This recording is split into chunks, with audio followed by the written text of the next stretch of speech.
Letters from over yonder, letters from over yonder, letters from over yonder, from way over yonder. This is Will Callery, and this is Letters from Over Yonder. You are listening to a pod fashioned over yonder, where the letters came from, entitled All in Time, Part 2. The scriptural foundation for All in Time, Part 2, is Psalm 90, penned by a fellow named Moses well over 3,000 years ago. And lo and behold, if it ain't for today. This is your old expositor here, opening with verse 10. The days of our years are 70. However, as if by some vigorous constitution they be fourscore, they are for many nothing more than years of hard labor and sorrow. For others, they may be years full of success, prosperity, wealth, and ease. Then again, for those that fall into neither of those leagues, they are years of whatever one of the many scenarios are that lie between the two. Nevertheless, all in time, no matter what our financial status, culture, rank in society, or personal scenario may be, in 30, 60, or 100 years, we all play out, going the way of all mankind. And when we do, we either fly away or fall away. So teach us, Lord, to number our days. Now, why in the world would we want to number our days? Because our days are numbered. Let me put it this way.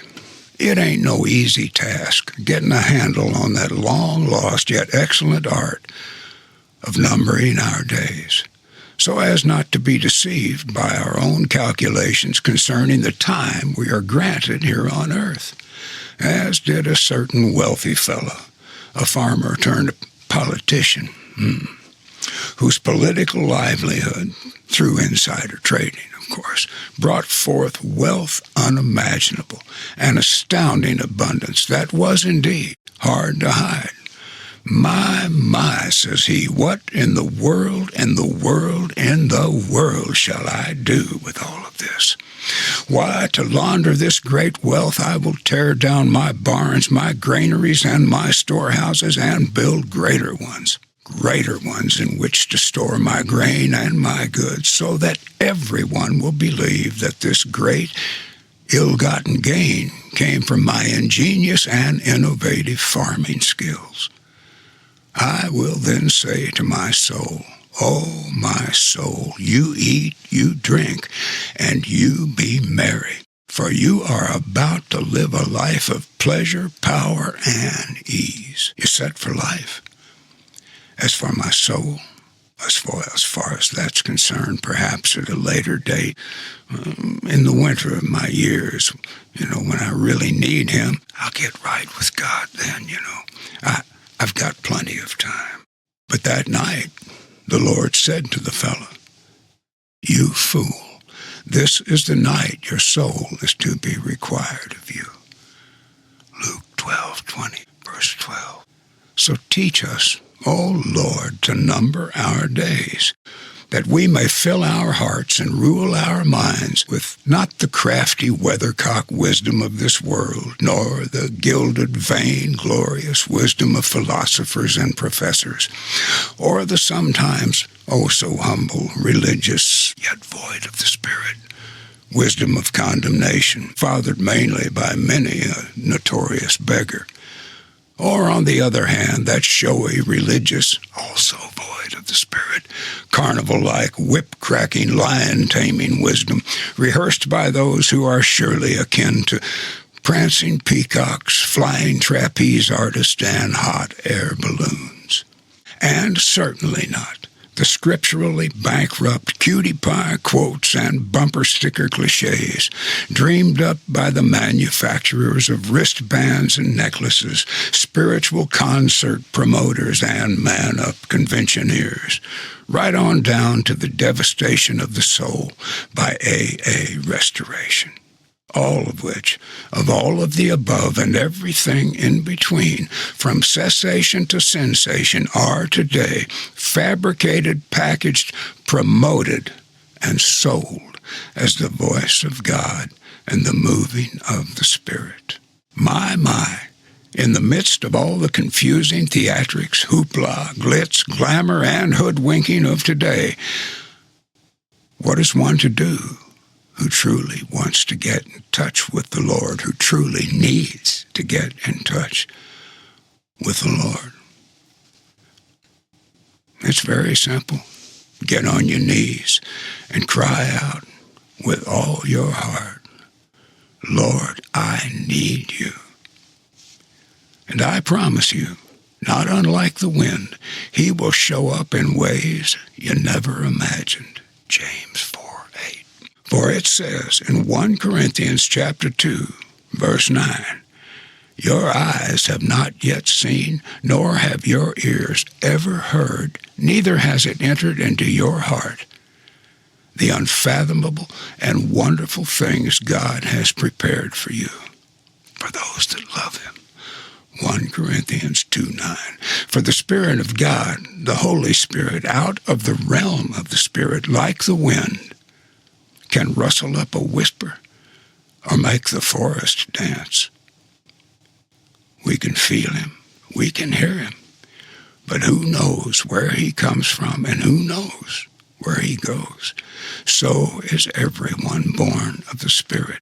What is born of flesh and blood is flesh and blood, but that which is born of the Spirit of God is spirit. John 3:8 and 6. We are not creatures that have a soul. We are souls that have a body.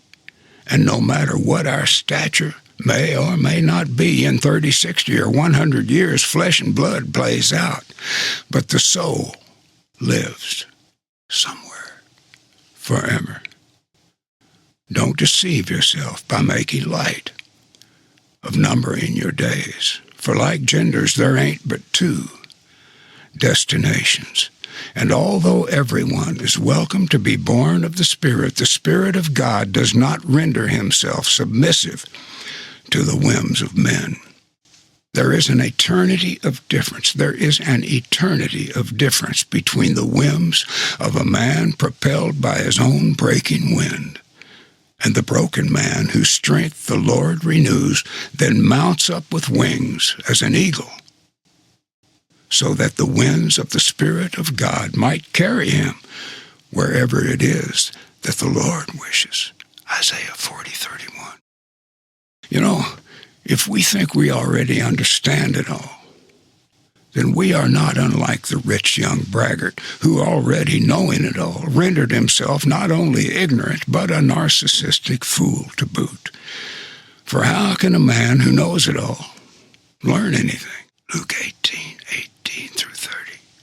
Once again, there is an eternity of difference between the whims of a man propelled by his own breaking wind and the broken man whose strength the Lord renews, then mounts up with wings as an eagle, so that the winds of the Spirit of God might carry him wherever the Lord wishes.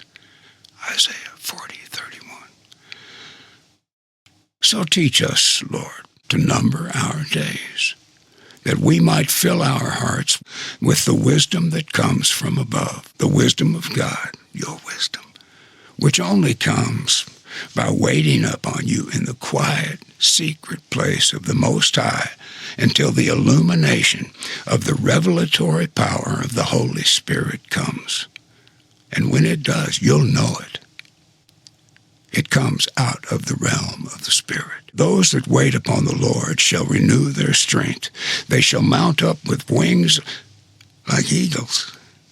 They will run the course and not be weary, and though they travel that old heart-worn highway, it will without fail shine brighter and brighter unto the perfect day, and neither shall they fade nor faint. Isaiah 40:31, Proverbs 4:18 and 19.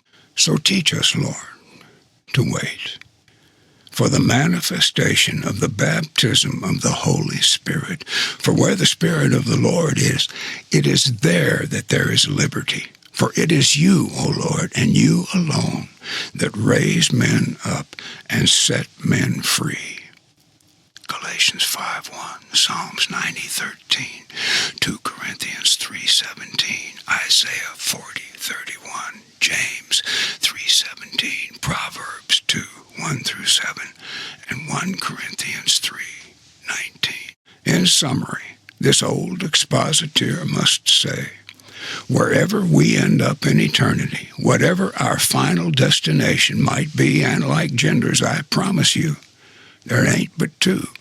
We will all in time look back and realize that the 30, 60, or perhaps 100 years of humanity that we stepped out of here on earth compared to the eternity that we have stepped into, no matter what our final destination may be, we will all in time look back through the ages and realize we were only here on earth but for an hour or two.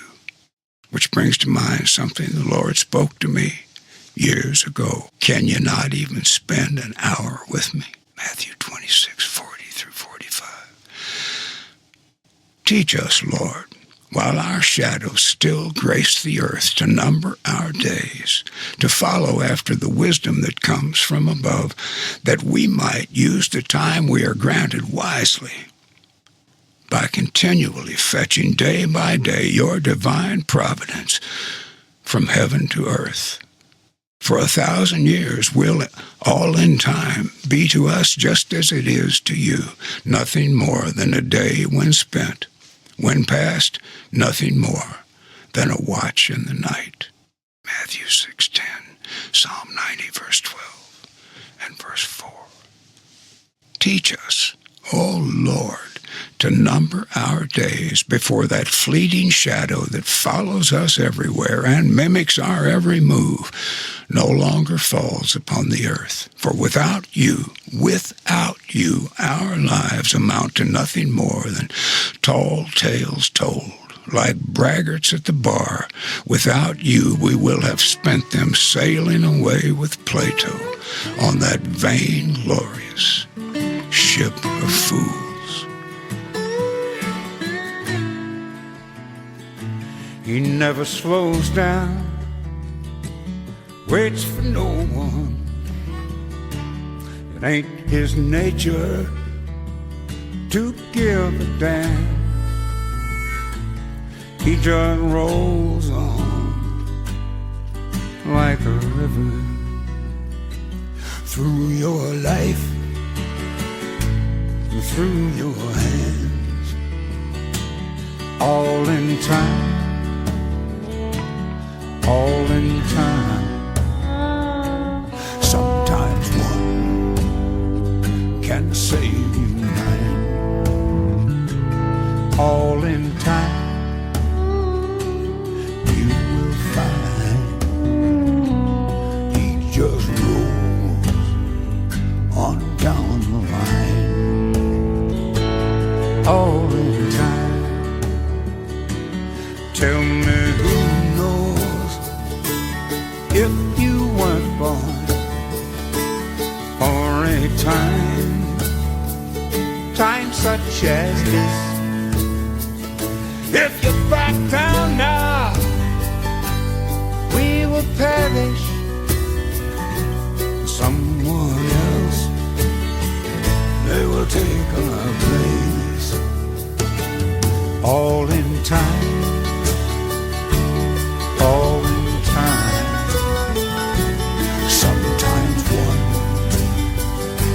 Save you nine.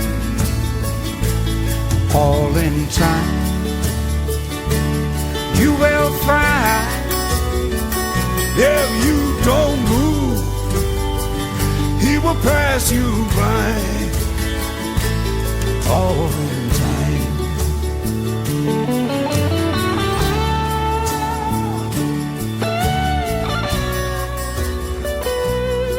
This is Will Calorie, bidding you adieu and thanking you for lending an ear.